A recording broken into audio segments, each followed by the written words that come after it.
Hope you're hanging in there. Can you take us through what was your reaction when you heard that you were reported for not wearing the mask and all that? How did I feel? Yeah, what was your reaction when you got informed about it? I just thought it was I just thought that it was pointless for somebody to tell that I didn't have a mask on by myself. I don't even know when this would have happened, so I just think everybody's making a big deal out of it. But I feel like we're in the safest place in Orlando. We get tested every day. So we're only around each other. We're getting tested every day. We can't practice with masks on. I personally don't see a risk of us getting it during the time period that we're here. We're not allowed to leave the bubble. So we're only around each other every day. So I just feel like it would be pointless for somebody to say anything. I understand that outside of this bubble, wearing a mask in different places is very important. So I wouldn't say that it's not needed. But since we are here in this bubble and we're the only ones here, the staff and everyone is getting tested every day, I feel like we're safe. So that would be my only, thing about that.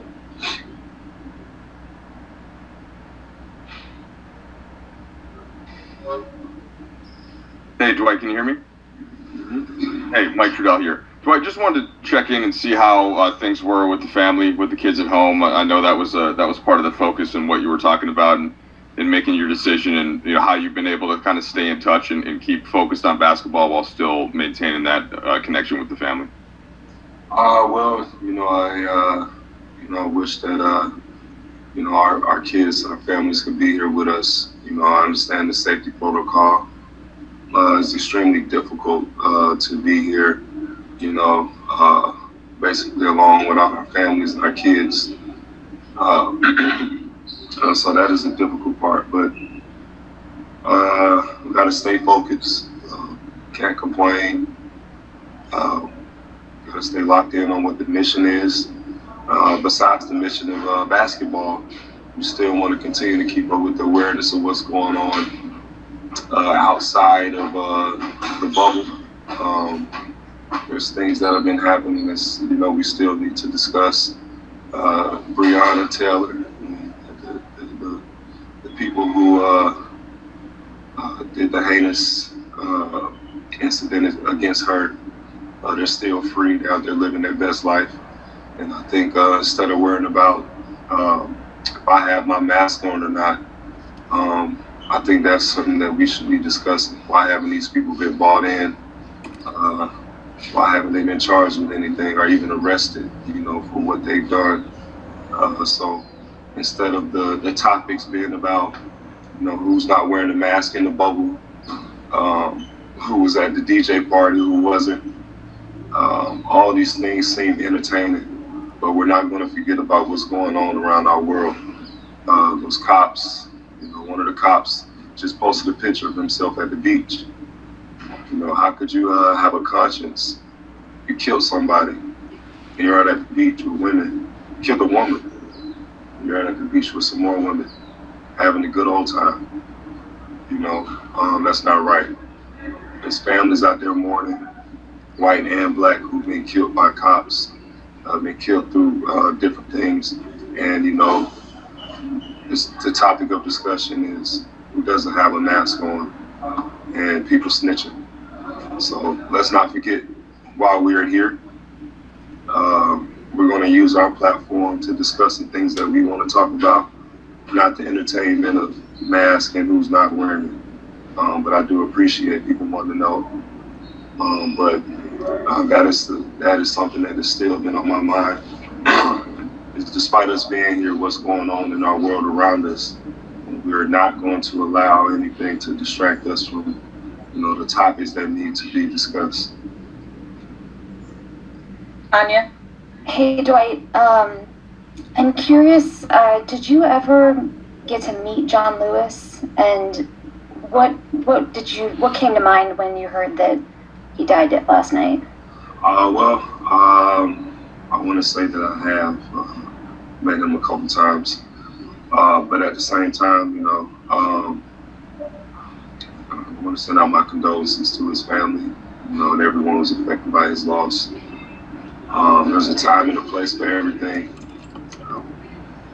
Yesterday was his time of transition. You understand how difficult that is. I've lost family members, I've lost people that have been close to me, but I also understand that there is a time for a transition. And I think we should celebrate his life and everything that he stood for, everything that he fought for, and how he represented us as Black people as well as he could. So I'd like to send my condolences to the family. May the spirit of Senator John rest easy, but also not be forgotten. Hey Dwight, it's Dave McMenamin with ESPN here.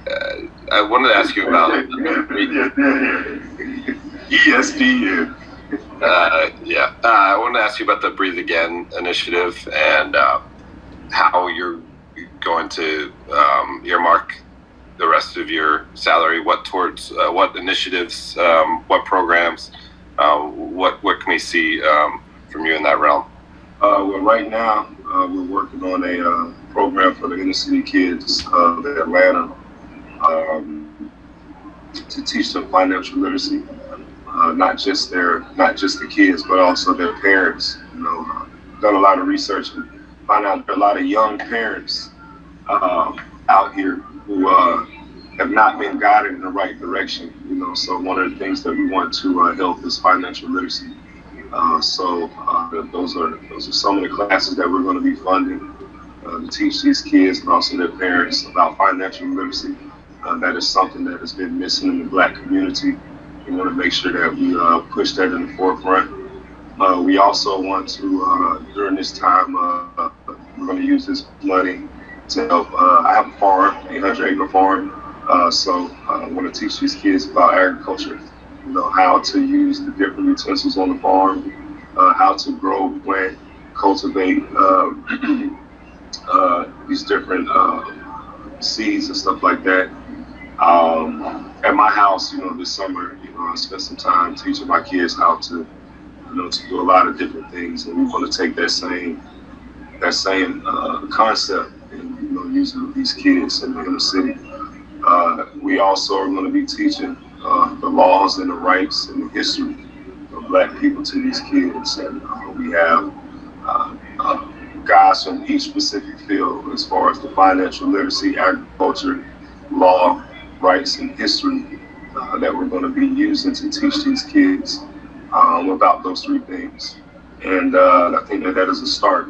One of the reasons why we came up with this idea is because there's been a lot of kids in Atlanta and probably throughout the different cities in America. These Black kids are in the streets selling water and Gatorade, trying to make some money so they can live. But they don't know how to keep that money. They don't know how to save their money. They don't know what to do with that money. So we want to give these guys an outlet. We want to teach them how to save their money so when they get older, they can have something to pass on to their kids and their kids' kids.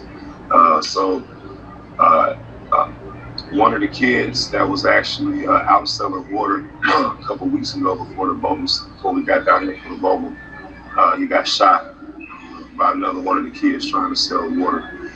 And now, a precious life has been taken away with these kids trying to do something positive, not understanding their power, but not understanding how to save money. So I want to take it upon myself and the rest of the guys in our community. And we want to guide these kids in the right direction. Hey Dwight. Ask your questions. Hey Dwight, it's Kyle. I actually have one quick follow-up for Tanya's question. What could you provide insight into your meetings with Representative Lewis? And then I had other meetings with him. So I met him a couple times when I was younger, but I didn't have any meetings with him. Okay. And then another question I had was, obviously it was a very difficult decision for you to come to the bubble. And there's been some high-profile players who have left in the last couple of days for family reasons. I was just wondering, have you kind of considered what might transpire in your family that might cause you to leave the bubble for one reason or another, or is that something you just have to push out of mind? Well, it's very tough to push anything out your mind right now with what's going on in our world. With these two different pandemics that are killing us. And it's been very difficult to just push that to the side. But when I'm on the court, my focus is on how can I help my teammates get better. Like I've stated before, I have an obligation, a contractual obligation to this team, the organization, the players, the fan base, and to myself. So I want to make sure that I do my job and I complete the task that we have set forth before the beginning of the season. But also when I'm not playing, just to try to encourage people to focus on what's going on in their personal lives and their families, but also how we can unite as people to change what's going on in our world. So every day, I try to do as much as I can to give people some positive messages, whether that be through Instagram Live, or whether that be for the people that are working here in the bubble, but also giving them some history, some things that they probably would have never thought about or known, because they were not taught in books and stuff like that. So despite being on the court, we want to make sure that we all use the platform that the Most High has given us, which is our voice, and speak out, our truth, and make sure that we speak positivity into the lives of the people that surround us. A lot of people are paying attention to everything that's going on in the bubble, and with all the negativity that could be running rampant around our world, we want to give them some positive insight and basically some positivity during this time. So that's what I've been doing in this bubble to try to keep myself, my teammates in a great place. Last question, Bill. Hey, Dwight, it's Bill Orm with The Athletic. Hey, I'm just wondering, you said you met John Lewis when you were younger. Was that when you were a teenager? When did you guys first cross paths? And then I was a child. Really? Yeah, my uncle is the district attorney, so I was a child. Sorry, I don't have a lot of information on Mr. John Lewis right now. Like I said, I want to send my condolences and my prayers and thoughts to the family.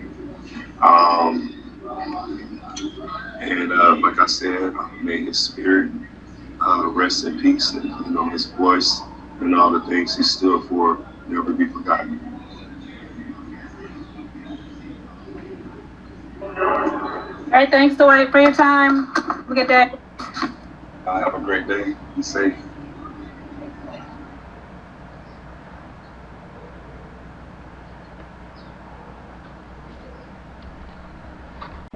Let's get ready for HoopJab.